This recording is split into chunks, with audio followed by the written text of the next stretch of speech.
Yung nasabi ko kanina na caramel marble, sobrang mahal po talaga. Mga halos ganito yung kulay, sobrang mahal. Diba tayo. Collector's item po siya. I don't think that they will be selling it for less than 100,000. So it's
Hey guys! Welcome back to another Planzilla video, and this is exactly a day after that heavy rain that we have showed you. So that was yesterday. Napakita namin kung paano binaha tong lugar na to. Fortunately, today, wala nang natirang tubig dyan. Unlike before, usually nagsistay sila dito for like 2 to 3 days pa after that heavy rain. So ngayon guys, meron kasi ako mga plants dito na nakita kahapon dun sa video na syempre hindi naman lahat na change namin yung potting media. So there are some other plants here na hindi nag-dry kaagad. And I really think na malaking problema yon. So I decided to check it today. So itong mga ganito guys, I really have no worries about them. Yung mga soilless yung potting media, they're all good. Pero I'm having problem with this one, which is the Choco Empress, and na-uproot na namin siya. Actually, we let it dry kanina pa. So, na-uproot siya kanina mga, anong oras na ba yun? Hindi ko na maalala.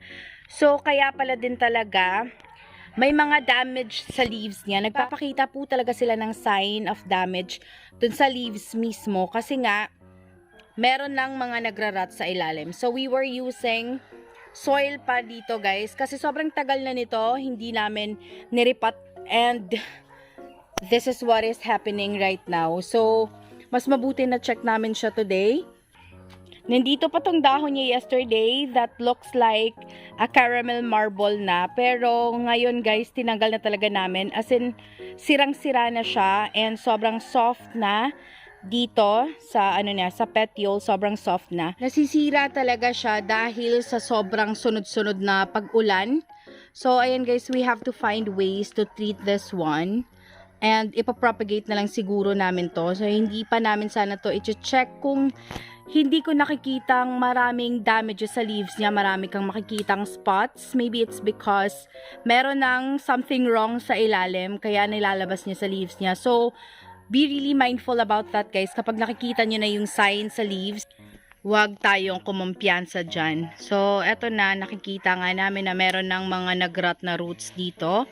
Kaya kinukuha na niya yung mga rotten part. And eto talaga yung kadalasang sakit ng mga philodendrons guys during rainy days. I don't know for other plants, but since eto yung mga kadalasang plants namin dito, yun talaga yung mga napapansin namin. Kanina kasi nung in-uproot siya, nakita talaga na meron ng nagrot dito. So this is part of the old stem. Yung mother yata niya, so part yan ng mother niya. And yun yung unang nagrot. Yun talaga yung kadalasang nangyayari guys. Kapag nakadikit pa sa mother plant for a long time, tapos lumalaki na yung shoot, nagra-rot yung mother plant.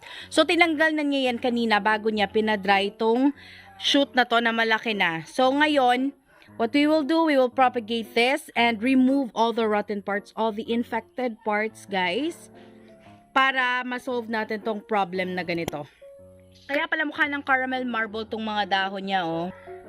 Kasi nakikita ko sa kanya, very unusual na yung mga spots na nakikita ko sa leaves, guys. And naman yan sa mga, isa din yan sa mga effect ng palaging pag-ulan. Kasi there are other philodendrons here na nagkakaroon ng ganyan sa mga dahon dahil nga sa palagi silang basa. And we weren't using soilless potting media for this.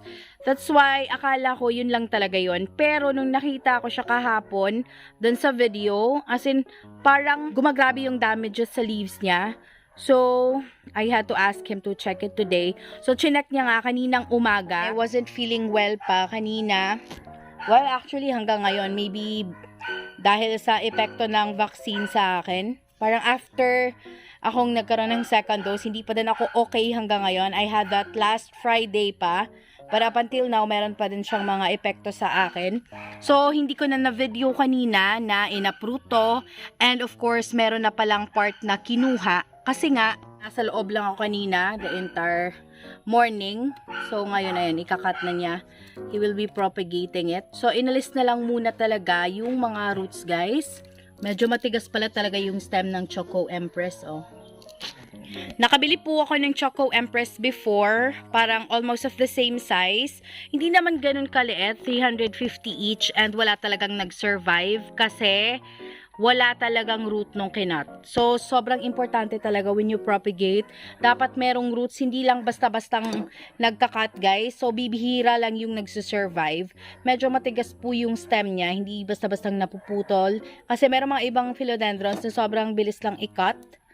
So, eto, nag-iwan kami ng dahon, isang dahon dito para sa mother plant. Tapos mamaya nakukunin yung rotten part na nasa baba. Na-infect din siya, guys, kasi yung dikit na dikit dun sa mother plant. Kaya medyo meron din siyang mga rotten part. And this will be our shoot, guys. So, ito yung nakuha namin. Fortunately, hindi pa siya affected. And I do hope makarecover siya. And mawala na yung mga spot-spot sa leaves soon kapag okay na siya. Even this one, guys, oh, dahil palaging umuulan, ayan, tingnan niyo yung pinakabagong dahon niya, naging ganyan na din. So, parang nalulusaw siya sa laging basa. Sobrang kawawa naman to. So, kaya nga, yung Choco Empress, akala ko ganito lang din yun. Kasi madami din naman kaming plants na nagiging ganito talaga yung dahon dahil sa ulan. And, eto nga pala yung previous top potting media ng Choco Empress, guys. Sobrang kawawa talaga siya dito, oh. So, ayan. Sobrang maputik na talaga. So, parang naripat namin siya 1 year ago pa. Kasi nabili ko siya as a mother plant talaga. Tapos, yun lang yung nag-survive and nandito sa amin up until now. Pero yun nga, etong naiwan sa amin, meron pang naka-attach na konti lang naman, mali lang sana yun. And yun talaga yung nag-rot. So, eto guys, pinapahira na namin siya ng cinnamon powder. Try to dry it up first para syempre hindi masyadong basa kasi medyo tulad siya ng ibang pink philodendrons, yung mga pink yung stem or purple.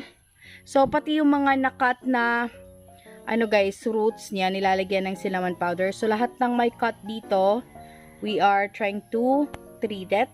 And maraming salamat dun sa mga nagko-comment din ng ibang solution on how we can solve the problems in our garden. Definitely will be trying one of them soon or some of them. So, we really appreciate your comments, guys. Maraming salamat. Here we are trying to wrap it with the Miliona fiber. So, this is it. Tapos, mabuti na rin to kasi hindi lang basta 3 yung roots niya. Medyo madami-dami din yung roots niya, guys. Ayan. We will definitely use a soilless potting media for this one.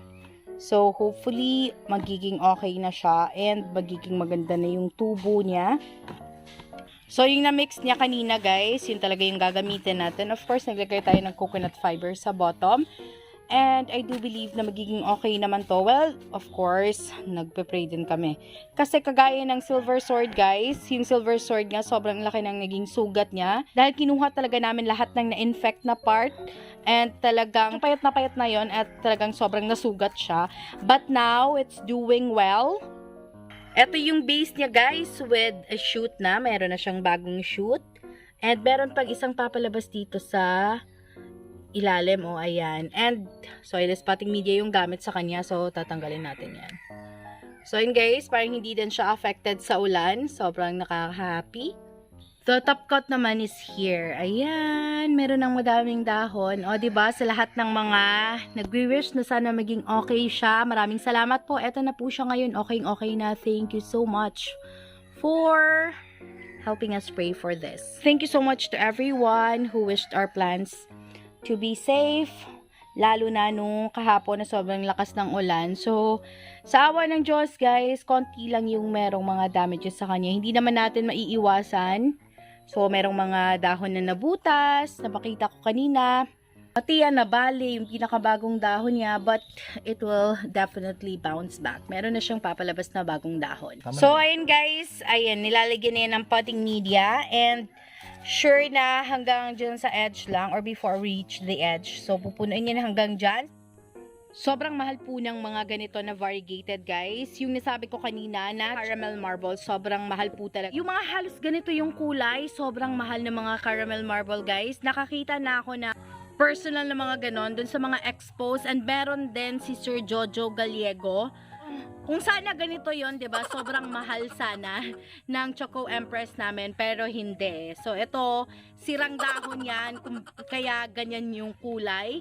Kung sana naging caramel marble 'yan, nako, tiba-tiba tayo. Ayun, I'm sure you've been seeing that online too. Pero hindi lahat nag-e-enquire kung magkano siya. Kasi itsura pa lang mamahalin talaga. And collector's item po siya. Hindi ko alam kung marami ang merong caramel marble dito sa Bohol. But I think few lang po. And kung meron man, sobrang pricey ng pagkakabili nila. And I don't think they will be selling it for less than 100,000. So it's like 100,000 and above po yung price ng caramel marble guys. So, kung sana yung sirang dahon na yon, caramel marble pa, ako, sobrang swerte namin. Pero, yun pala, may damage pala talaga siya and merong problema sa ilalim. During expos, guys, yung mga ka-price yata niya or around the same price range is yung variegated red Congo, variegated green Congo ba yun? Basta yung mga variegated black cardinal, and even yung variegated bilete. So just imagine how much are they. Yun din yung almost price ng caramel marble guys. If I'm right, it's caramel marble, not Choco marble. Kasi Choco Empress tong basic version, and that colorful version which is really beautiful is the caramel marble. We'll never know what causes variegation. So if ever you have Choco Empress guys, please do take care of it kasi baka maging caramel marble in the future. So malay ba natin kung suswertehin.